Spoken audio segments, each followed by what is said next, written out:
Fifth आप online classes में आपका स्वागत है। तो अपन करते हैं अपनी क्लास शुरू करते हैं आगे। तो कल अपन ने भाषा का टॉपिक पूरा कर लिया है, तो आज अगला टॉपिक रहेगा, उसी के दूसरा भाग रहेगा, वो रहेगा व्याकरण।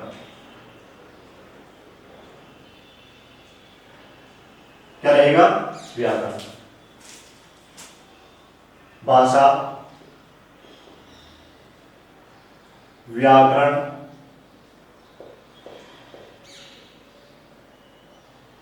एवं लिपि।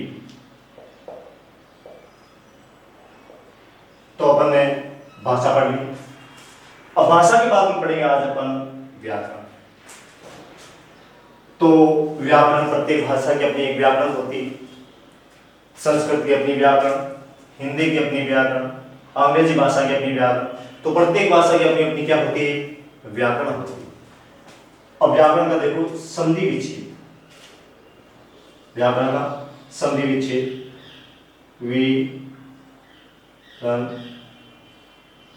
आकरण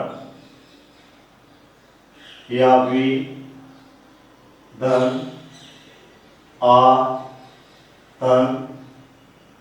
करण, यह होता है इसका संधि विच्छेद।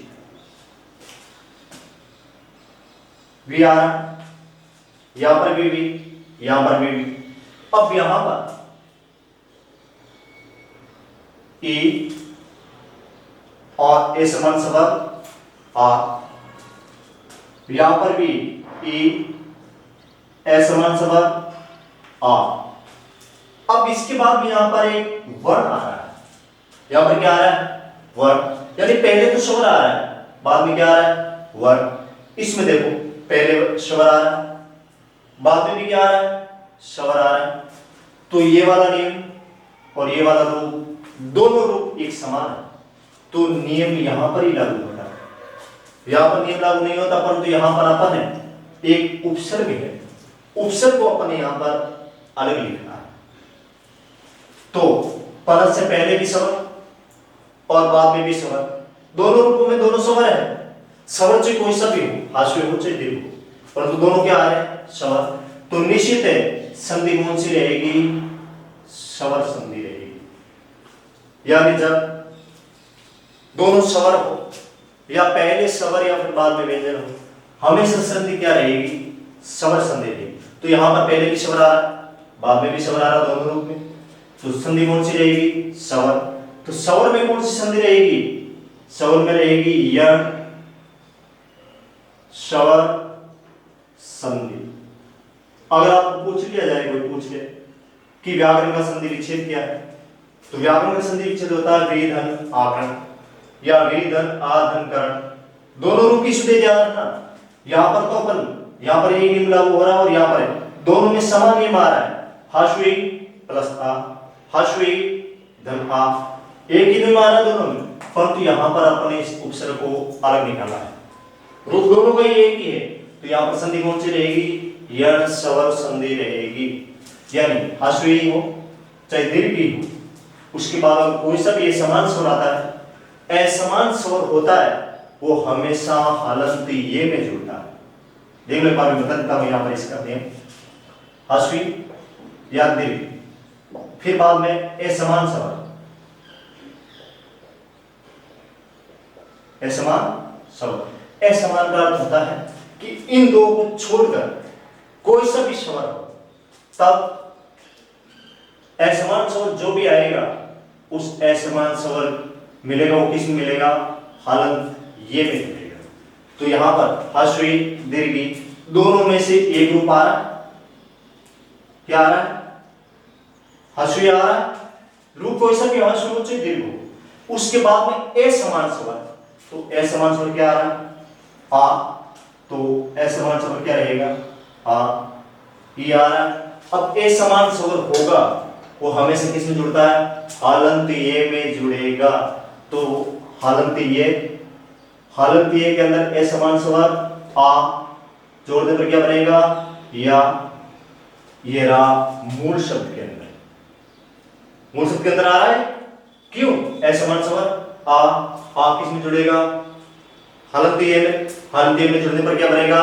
या बनेगा, और इसके अंदर उपसर्ग कौन सा रहेगा? वी उपसर्ग रहेगा। तो ये होता है इसका संधि विच्छेद। संधि कौन सी रहेगी? यण स्वर संधि रहेगी। अब देखो व्याकरण की परिभाषा क्या है।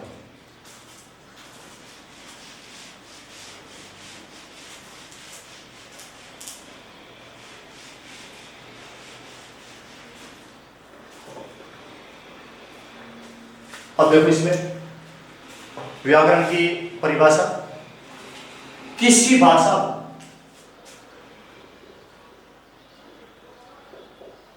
परिभाषा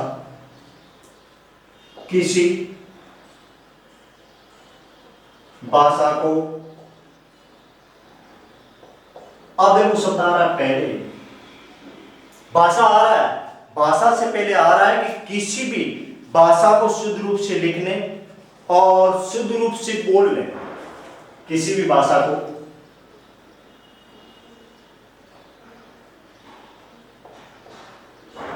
शुद्ध रूप से लिखने व बोलने। अब दोनों रूप आ रहा है यहां पर, यहां पर कोई आपको लिखित भाषा और मौखिक भाषा का रूप नहीं लेना, तो किसी भी भाषा को शुद्ध रूप से लिखने या शुद्ध रूप से बोलने के नियमों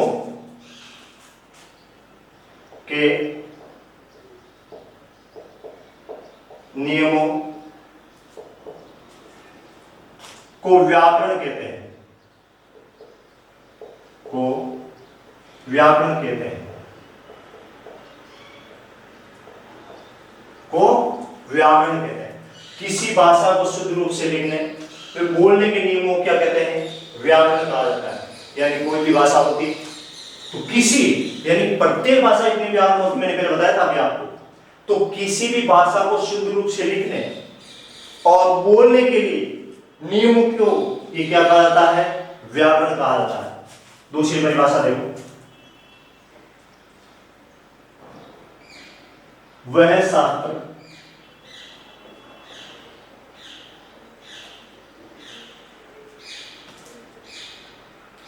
जिनके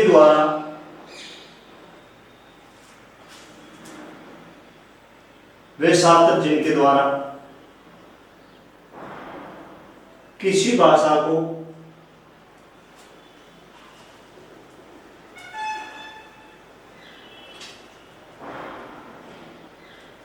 शुद्ध रूप से लिखने वे बोलने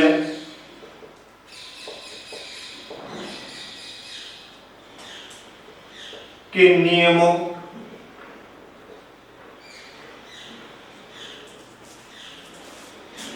की जानकारी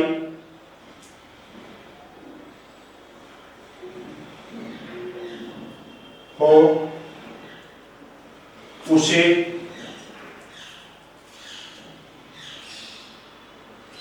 व्याकरण कहते हैं, उसे व्याकरण कहते हैं। यह परिभाषा दूसरी देखो। अब इसमें शब्द आ रहा शास्त्र, वे शास्त्र जिनके द्वारा किसी भाषा को शुद्ध रूप से बोलने वे लिखने के नियमों की क्या हो, जानकारी हो, उसे क्या कहते हैं? व्याकरण कहा जाता है। और यही पहले परिभाषा में आता है, किसी भाषा को शुद्ध रूप से लिखने में बोलने के नियमों को क्या कहा जाता है? व्याकरण कहा जाता है। तो व्याकरण होती है, प्रत्येक भाषा की अपनी एक व्याकरण होती है। व्याकरण के द्वारा भाषा को शुद्ध रूप से लिखने और शुद्ध रूप से बोलने की किन जानकारी, नियमों की जानकारी होती है, उसे क्या कहते हैं? व्याकरण कहा जाता है। जैसे आपने पॉलिटिकल पढ़ा हो, पॉलिटिकल के अंदर जैसे आपने पढ़ा है भारतीय संविधान, तो जो स्थिति भारतीय संविधान की है वो स्थिति किसकी भाषा में? व्याकरण की। क्यों? वो भी एक क्या शास्त्र है, व्याकरण भी एक क्या शास्त्र है।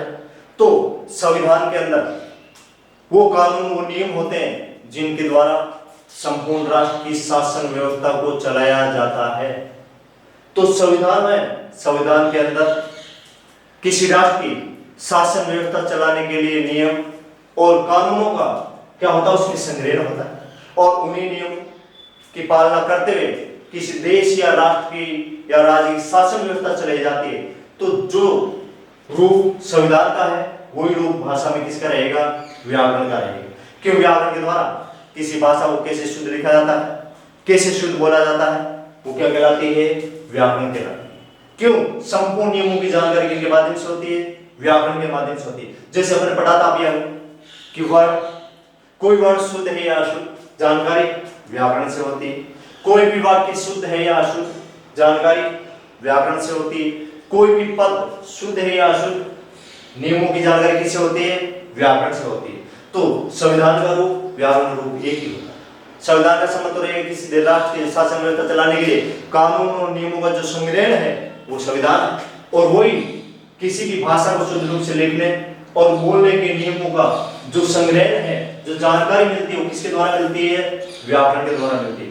तो व्याकरण वे शास्त्र है जिस शास्त्र के द्वारा किसी भाषा को शुद्ध रूप से लिखने वे बोलने के नियमों की क्या होती है, जानकारी हो, उसे क्या कहा जाता है, व्याकरण कहा जाता है। अब देखो इसका शाब्दिक अर्थ,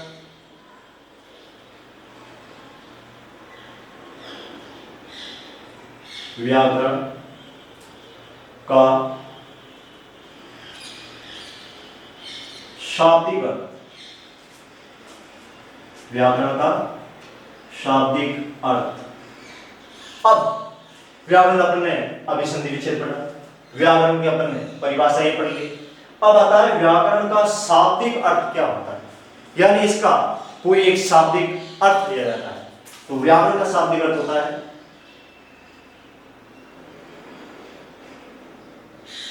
व्याकरण का शाब्दिक अर्थ रहेगा विश्लेषण करना। व्याकरण का शाब्दिक अर्थ क्या रहेगा, विश्लेषण करने से लिया जाता है कि विश्लेषण वही रूप आ रहा है, इसमें कानूनों नियमों के द्वारा क्या किया जाता है, इसमें विश्लेषण किया जाता है। क्या किया जाता है, इसमें विश्लेषण किया जाता है। तो व्याकरण का शाब्दिक अर्थ रहेगा विश्लेषण करना।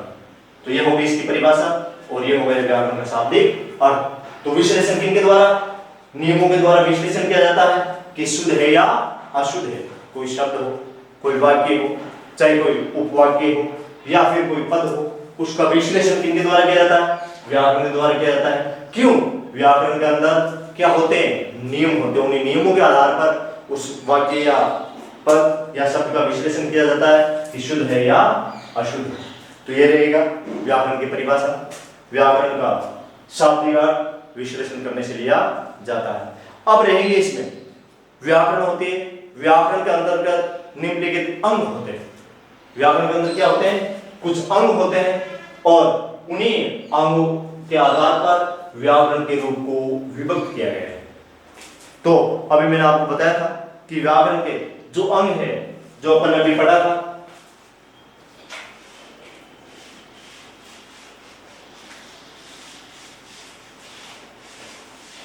अब अगला टॉपिक है परिभाषा होगी।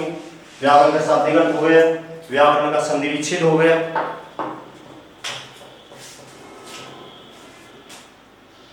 अब अगला बिंदु देखो, व्याकरण के अंग। व्याकरण के अंग, अब इसमें ध्यान रखना, इस टॉपिक के में विशेष थे अपन अभी पढ़ चुके हैं।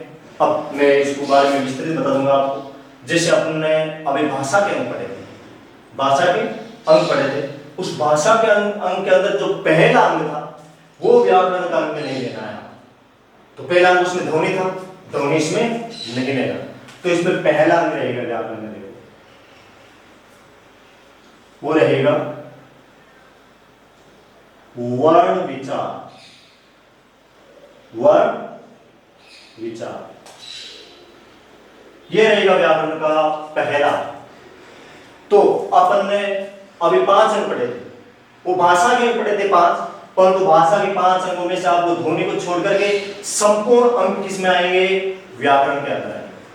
तो वर्ण विचार, तो वर्ण में रहेगा, मैंने पहले भी बताया है अभी, वर्ण में रहेंगे स्वर, प्लस व्यंजन, दोनों के मिलकर किसका निर्माण होता है, वर्ण का निर्माण। स्वर और व्यंजन के मेल से किसका निर्माण होता है? वर्ण का निर्माण होता है।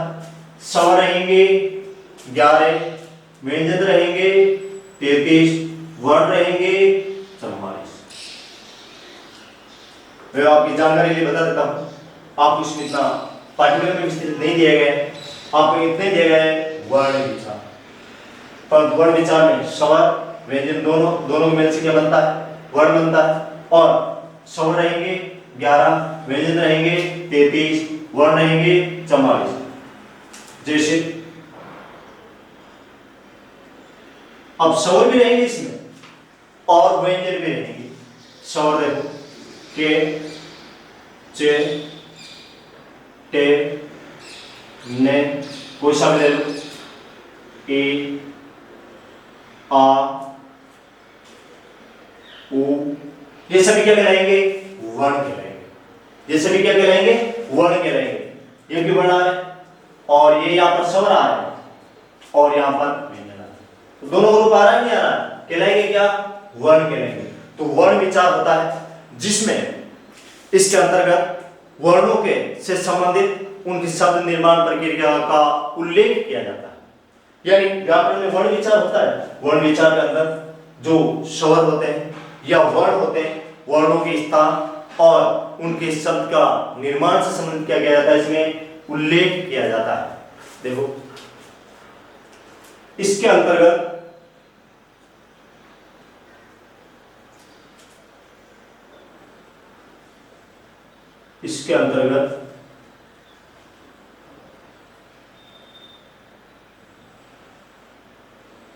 शब्द निर्माण।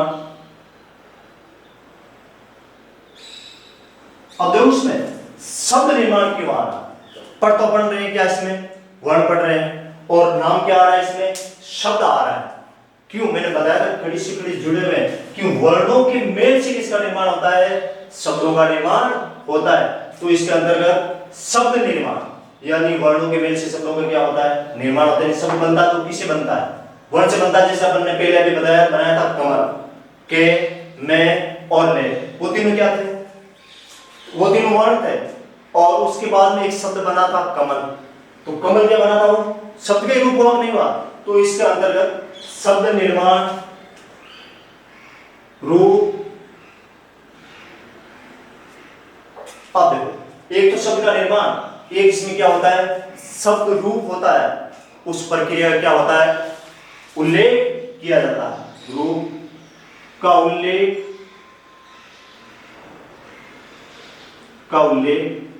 किया जाता है।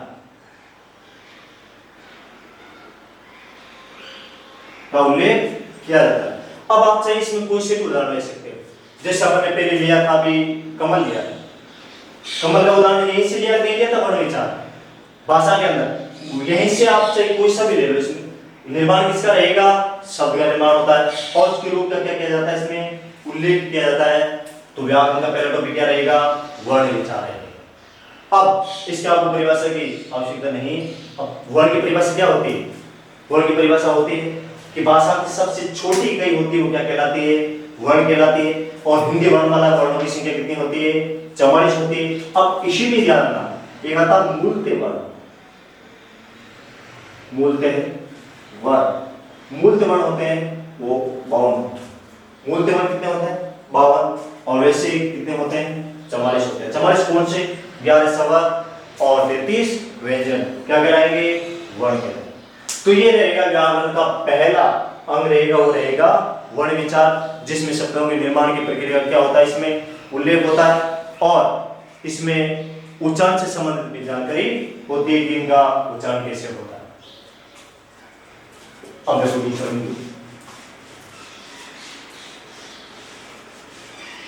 अब आगे वाला रूप रहेगा कि वर्णों के मेल से क्या बनता है? शब्द। वर्णों के मेल से किसका निर्माण होता है? शब्द का निर्माण होता है। तो दूसरा अंग रहेगा व्याकरण का शब्द विचार। दूसरा अंग क्या रहेगा? शब्द विचार। अब शब्द विचार के अंदर अब शब्दों के मेल से किसका निर्माण होता है? वाक्य का निर्माण होता है। और इसके अंदर शब्द होते हैं, शब्द के भेद, परिभाषा। देखो इसमें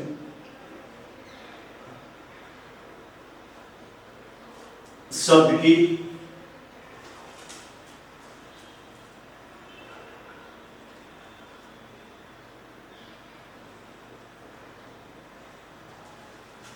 उत्पत्ति। अब शब्द विचार में रहेगा क्या? शब्द की उत्पत्ति, यानी शब्द विचार के अंदर किन का उल्लेख मिलता है? शब्द विचार के अंदर व्याकरण में मिलेगा कि शब्द होता है, उस शब्द की उत्पत्ति और शब्दों के भेद। उत्पत्ति भेद। अब उत्पत्ति के आधार पर ध्यान रखना, अलग अलग रूप होता है शब्दों का। मैं बता देता हूं, जैसे आपको वर्ण विचार में बताया वैसे ही मैं शब्द का थोड़ा सा विस्तृत रूप बता देता हूं आपको। शब्द होते हैं, शब्दों का निर्माण प्रक्रिया में देखो, पहला रहेगा उत्पत्ति के आधार पर।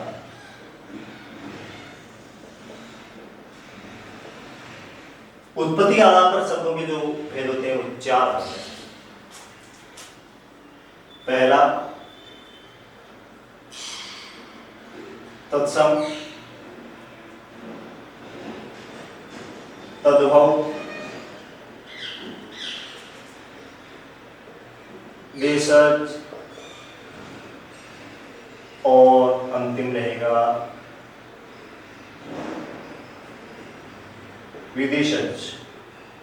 ये होते किसके आधार पर? उत्पत्ति के आधार पर चार भेद। वो याद रखो, शब्दों की उत्पत्ति, तो शब्दों की उत्पत्ति के आधार पर कितने भेद होते हैं? शब्दों के चार भेद होते हैं। तत्सम शब्द, तद्भव शब्द, देश। पहले आया था देश शब्दों का प्रयोग किसमें होता है? देश शब्दों का प्रयोग बोली में किया जाता है। फिर बाद में दूसरा रहेगा रचना के आधार पर। रचना के आधार पर, तो रचना के आधार पर इसमें होते हैं तीन। तो उत्पत्ति के आधार पर चार, रचना के आधार पर तीन। तो रचना के आधार पर तीन में रहेगा पहला रूढ़। क्या रहेगा? रूढ़ शब्द। दूसरा यौगिक शब्द। तीसरा योग रूढ़ शब्द। योग रूढ़ शब्द। तो ये होते हैं रचना के आधार पर तीन। रूढ़ शब्द, यौगिक शब्द, योग रूढ़ शब्द। ये भी शब्द आप पढ़ चुके हो। ये अपन ने पढ़ा लिखित भाषा मौखिक भाषा के अंतर के अंदर पढ़ा था कि उसमें रूढ़ शब्दों का प्रयोग होता है। यानी रूढ़ शब्द वो होता है जिनके और अधिक खंड और टुकड़े नहीं होते हैं, और इस तरह उत्पन्न होता है जिसका एक ही अर्थ होता है, जिसका कोई दूसरा अर्थ लिया जाता है। क्या कहलाता है? रूढ़ शब्द कहलाता है। जैसे घर रूढ़ शब्द है, काय रूढ़ शब्द है, पर्वत रूढ़ शब्द है। इसका कोई दूसरा अर्थ नहीं निकलता है। घर का घर ही है, गाय पर्वत, तो रूढ़ शब्द होता है। पीढ़ी दर पीढ़ी उसका प्रयोग किया जाता है, जिसका कोई दूसरा अर्थ नहीं निकलता है, एक ही अर्थ निकलता है, वो क्या कहलाता है? रूढ़ शब्द कहलाता है। तो रचना के आधार पर कितने हो गए? तीन हो गए। फिर बाद में अगला रहेगा तीसरा, वो रहेगा प्रयोग के आधार पर। प्रयोग के आधार पर।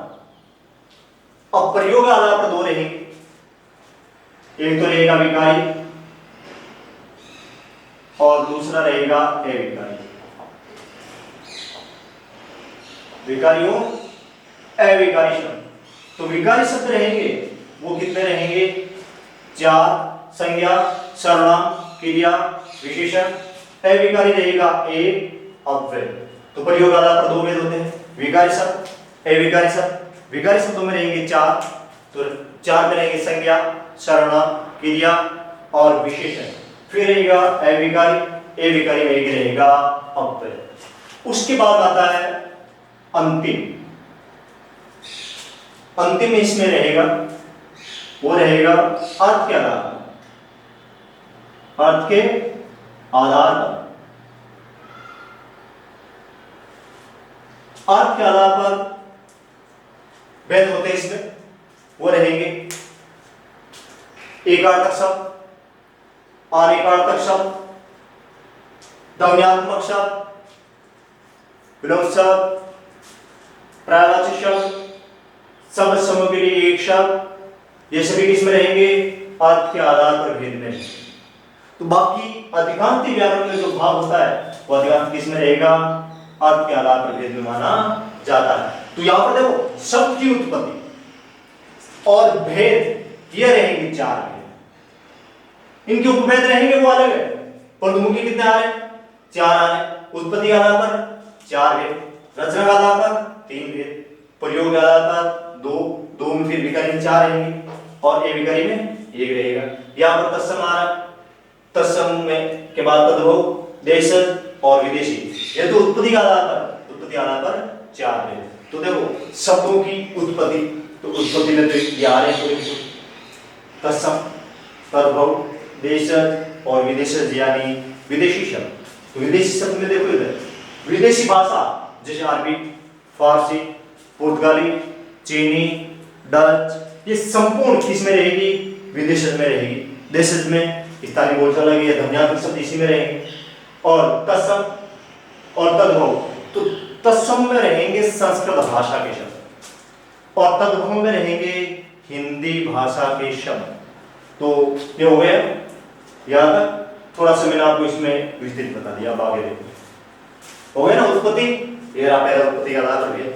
फिर आ रहे भेद, तो भेद के अंदर आपको ये चारों भेद आएंगे। इसमें आपके पाठ्यक्रम में इतना नहीं दिए गए, आपके पाठ्यक्रम में इतने दिए गए शब्द विचार, यानी शब्द विचार के अंदर क्या क्या रहेंगे? तो शब्द विचार में रहेंगे कि शब्द की उत्पत्ति। अब उत्पत्ति देखो, उत्पत्ति में पहले ही रहेगा एक बात देख लो इसमें, उत्पत्ति में तत्सम, तो तत्सम में आपको भाषा लगेगी संस्कृत। किस भाषा के रहेंगे? संस्कृत भाषा के रहेंगे। तद्भव में हिंदी भाषा के रहेंगे। देशज स्थान विशेष, क्षेत्र विशेष के शब्द रहेंगे। विदेशज, विदेशज में फिर विदेशी भाषाओं के शब्द रहेंगे। यानी विदेशी भाषा के शब्द में अंग्रेजी भाषा के शब्द जैसे आध्यात्मिक, कॉलेज, इंजीनियर, बोर्ड, ये सभी किसमें? विदेशज में। तो विदेशज में भाषा विशेष के रहेंगे, तो अंग्रेजी भाषा, अरबी भाषा, फारसी भाषा, पुर्तगाली भाषा, चीनी भाषा, इन भाषा के शब्द रहेंगे। वो किस में रहेंगे? विदेशी भाषा में रहेंगे।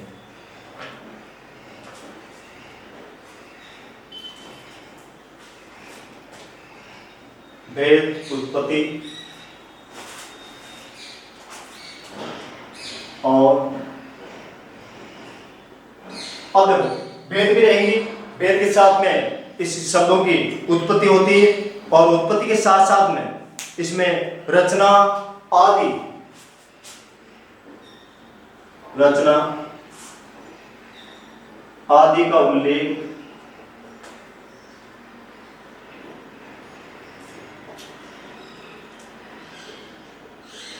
किया जाता है।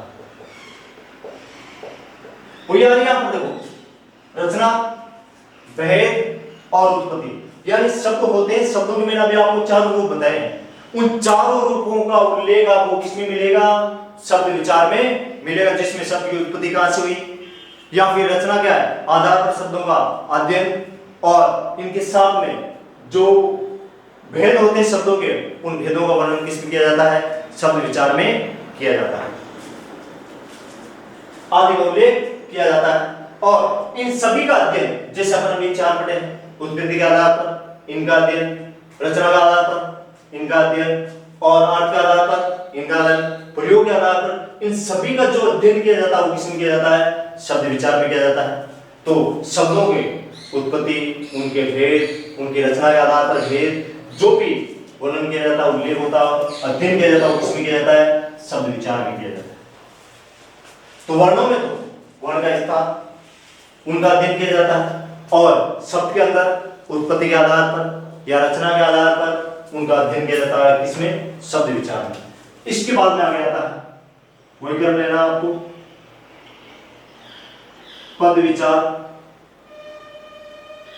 पद विचार, अब पद विचार में वही रहेगा स्वर, व्यंजन, वर्ण, शब्द, वर्णों के मेल से, पद किसके मेल से? शब्दों के मेल से।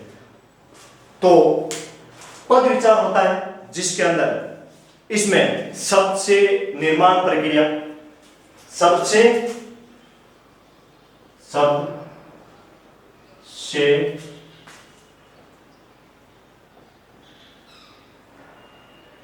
निर्माण प्रक्रिया। अब शब्दों से क्या बनता है? पद बनता है। तो शब्दों से पद कैसे बनता है? और बनता है तो इनकी संपूर्ण जो प्रक्रिया होती है उस प्रक्रिया का वर्णन किसमें, उल्लेख किसमें मिलता है? पद विचार में मिलता है। और पद के विविध जो रूप होते हैं उनका वर्णन किसमें मिलेगा? पद विचार में मिलेगा। पद के विविध रूप, पद के विविध रूप, पद के विविध रूप, जानकारी,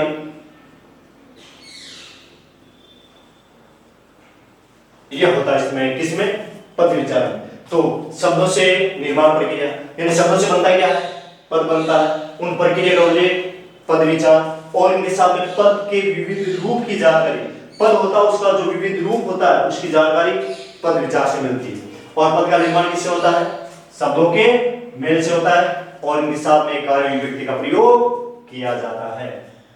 अब इसमें अगला रहेगा अंतिम रहेगा वाक्य विचार। वाक्य विचार ये रहेगा व्याकरण का अंतिम अंग। तो भाषा का जो अंग थे वो के वो अंग आ रहे हैं। भाषा के अंदर एक अंग और जोड़ा गया था, ध्वनि, परंतु व्याकरण में ध्वनि अंग नहीं जोड़ा। व्याकरण कितने अंग लिए गए? 4 अंग। भाषा के 5 अंग। अब वाक्य विचार आता है, तो वाक्य विचार के अंदर इसमें वाक्य की परिभाषा और उसके भेद, अव्यय वाक्य, इसमें वाक्य की परिभाषा,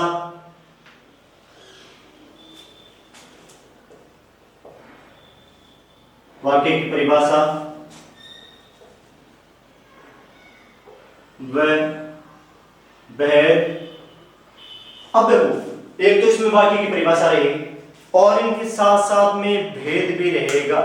अब भेद अपने पढ़ा है, कर्तरीवाच्य, कृतवाच्य वाक्य और क्रमवाच्य, और वैसी इनमें अपन पढ़ा साधारण वाक्य, सरल वाक्य, संयुक्त वाक्य या फिर मिश्र वाक्य, और इनके साथ में भेद, अव्यय। अब देखो एक से 2 राशि में अव्यय यहां पर भी है। इसमें शब्द विचार हमने पढ़ा था ना, विकारी और अविकारी। तो अव्यय किसमें आ रहा था? अव्यय आ रहा था वो किसमें? अविकारी के अंदर अव्यय आ रहा था। और इसके अंदर क्या होता है? अव्यय वाक्य निर्माण के बारे में अध्ययन किया जाता है। अव्यय वाक्य निर्माण का अध्ययन किया जाता है, अध्ययन किया जाता है।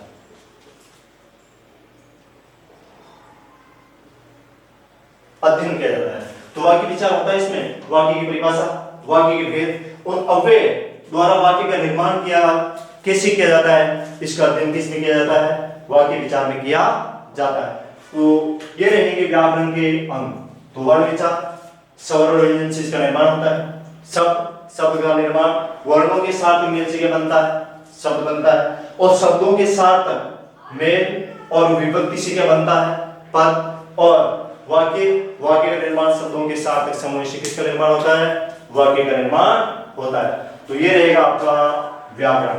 तो व्याकरण आपको कुछ भी नहीं, व्याकरण की परिभाषा, व्याकरण किसे कहते हैं, उसके बाद में व्याकरण का शाब्दिक अर्थ, और व्याकरण के जो मूल अंग होते हैं वो कितने अंग होते हैं? 4 अंग होते हैं। ध्वनि के अंग याद कर लो या व्याकरण के ध्वनि के अंग याद रख लो, वो किसके रहेंगे? व्याकरण के, सॉरी भाषा के जो अंग है, भाषा के अंग के अंदर एक ध्वनि है, वो अंग ज्यादा रहेंगे। बाकी जो भी अंग रहेंगे 4 वो किसके अंग माने जाते हैं? व्याकरण का। भाषा के अंग होते हैं 5, जिनमें से ध्वनि रहेगी पहली, परंतु व्याकरण अंग होते हैं वो कितने होते हैं? 4 होते हैं। तो ये विशेष ध्यान रखना है इसमें। व्याकरण के जो 4 अंग होते हैं, इन चारों अंगों के अंदर संपूर्ण व्याकरण। जैसे एक बार देख लो, वापस मैं बताता हूँ। व्याकरण जैसे अपन कुछ भी व्याकरण पढ़ते हैं तो अपन सीधे कहते हैं कि व्याकरण पढ़ रहा है। लोकोक्ति मुहावरे पढ़ रहे हैं तो भी व्याकरण पढ़ रहे हैं, निबंध पढ़ रहे हैं व्याकरण पढ़ रहे हैं, सवर व्यंजन पढ़ रहे हैं व्याकरण पढ़ रहे हैं। परंतु व्याकरण के भी कुछ अंग होते हैं, सवर और व्यंजन, वर्ण विचार, विकारी अविकारी शब्द, संज्ञा, सर्वनाम, क्रिया, विशेषण, अव्यय, सभी के सभी किसमें रहेंगे? शब्द विचार में रहेंगे। फिर बाद में लोकोक्ति मुहावरे, शब्द समूह के लिए एक शब्द, ये सभी किसमें रहेंगे? वाक्य विचार में रहेंगे। निबंध, लेख, प्रतिवेदन, आलेख, ये सभी के सभी किसमें रहेंगे? वाक्य विचार में रहेंगे। तो ये था आपका व्याकरण का टॉपिक जो पूरा हो चुका है। अब इसके बाद में अगला टॉपिक रहेगा भाषा। भाषा के बाद में व्याकरण, व्याकरण के बाद में क्या रहेगी? लिपि। अब लिपि है वो टॉपिक अपन आगे वाली क्लास में